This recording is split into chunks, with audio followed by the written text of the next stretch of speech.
আসসালামু আলাইকুম Annie academy এবং জাহেদ কমার্স পয়েন্টের পক্ষ থেকে সবাইকে জানাচ্ছি শুভেচ্ছা। আচ্ছা, আমরা আমাদের পেজে জার্নালের ধারাবাহিকভাবে ক্লাস 1 থেকে 1 থেকে একদম 4 পর্যন্ত সবগুলো ভিডিও আপলোড দিয়েছি। আপনি যদি এগুলো দেখেন আশা করি ইনশাআল্লাহ জার্নাল নিয়ে আপনার কোনো ভয় ভীতি থাকার কোনো প্রশ্নই আসে না। আসছেন সর্বশেষ ক্লাস জার্নালের, সেটা হচ্ছে ক্লাস 5। একদম এই ক্লাসটা পর্যন্ত যদি আপনি 1 থেকে 5 পর্যন্ত করেন আশা করি একদম কিয়ামত পর্যন্ত জার্নাল নিয়ে আপনার কোনো সমস্যা থাকবে না। আসেন এবার জার্নালের এই বিষয়ে আজকের ক্লাসে আমি যে জিনিসটা ক্লিয়ার করব সেটা হচ্ছে ওনার্স ইকুইটি অর্থাৎ মালিকানা সত্ত্ব। মালিকানা সত্ত্ব নিয়ে যে সব বিষয় আইটেম আমাদের থাকতে পারে আগে সেই বিষয়গুলো আমরা একটু পড়ে নিই। শুধুমাত্র দুইটা আইটেমে সবচেয়ে বেশি থাকে, সেটা হচ্ছে ক্যাপিটাল মূলধন আর উইথড্র উত্তোলন। উইথড্র উত্তোলন। আসেন এবার এখানে এখানে যে জাবেদাগুলো আছে ওগুলো একটু আমরা ক্লিয়ার করার চেষ্টা করি। যে জাবেদাগুলো আছে ওগুলো একটু ক্লিয়ার করব। আসেন প্রথম যে ট্রানজাকশনটা দিছে স্টার্টেড বিজনেস উইথ ক্যাশ, এই ট্রানজাকশনটা এমন কোন জার্নাল নাই এই ট্রানজাকশন নাই। ঠিক আছে, এই জার্নালটা এই ট্রানজাকশনটা একটু বুঝেন, আশা করি এটা সবাই পারবেন। যারা সায়েন্স থেকে আসছেন নতুন করে অনার্সে বা ডিগ্রিতে তাদের একটু সমস্যা হবে, কিন্তু যারা কমার্স ব্যাকগ্রাউন্ড ছিল আশা করি এটা নিয়ে কোনো সমস্যা থাকার প্রশ্নই আসে না। তারপরে একটু বুঝে নিচ্ছি। স্টার্টেড বিজনেস, ব্যবসা শুরু করেছো উইথ ক্যাশ, নগদ টাকা নিয়ে। তুমি কর্মচারী, নিজেকে কর্মচারী ভাববা কার? প্রতিষ্ঠানের, নট মালিকের। ওকে, তাহলে মালিক যেহেতু ব্যবসায় টাকা নিয়ে আসছে, ব্যবসায় টাকা আসছে ক্যাশ ডেবিট।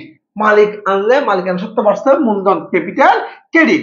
এরপরে বিজনেস স্টার্ট করছে, সে মনে করো নগদ টাকাও নিয়ে আসছে, ফার্নিচারও নিয়ে আসছে। অর্থাৎ একটা জিনিস মনে রাখবা, ব্যবসা শুরু করতে মালিক যা সম্পত্তি নিয়ে আসবে সবগুলো কি হবে? ডেবিট। ব্যবসা শুরু করতে মালিক যা সম্পত্তি নিয়ে আসবে সবগুলো debit. Cash debit, furniture debit, আর মালিক যেহেতু নিয়ে আসছে ক্যাপিটাল ক্রেডিট। আশা করি বুঝছেন। তারপরে কোনো সমস্যা থাকলে কমেন্টে জানাবেন।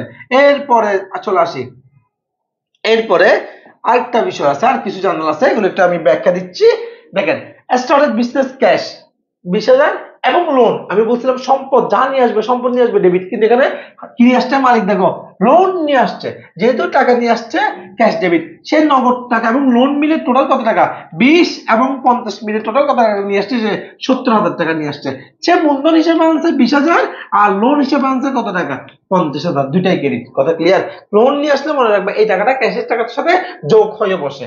এরপর ক্যাশ উইথড্র উত্তোলন করছে ফ্রম বিজনেস, ব্যবসা থেকে মালিক টাকা নিয়ে গেছে। আমি যদি আমার প্রতিষ্ঠান থেকে টাকা নিয়ে যাই, আমার যেহেতু নিয়ে গেছে আমার প্রতিষ্ঠান থেকে টাকা চলে গেছে ক্যাশ ক্রেডিট, আর মালিক নিয়ে গেলে দেখে কি বলা হয়? উত্তোলন। মালিক টাকা আনলে বলা হয় মূলধন, মালিক নিয়ে গেলে বলা হয় উত্তোলন।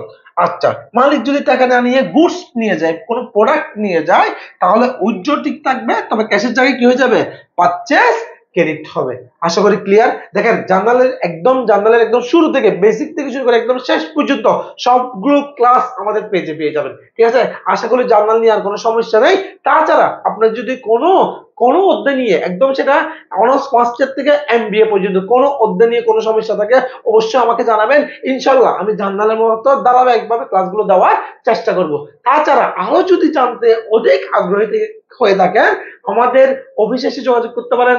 আমাদের অফিস হচ্ছে চকবাজার থানার পূর্ব পাশে আলী প্লাজা 2 চারতলায়। দেখা হবে ইনশাআল্লাহ।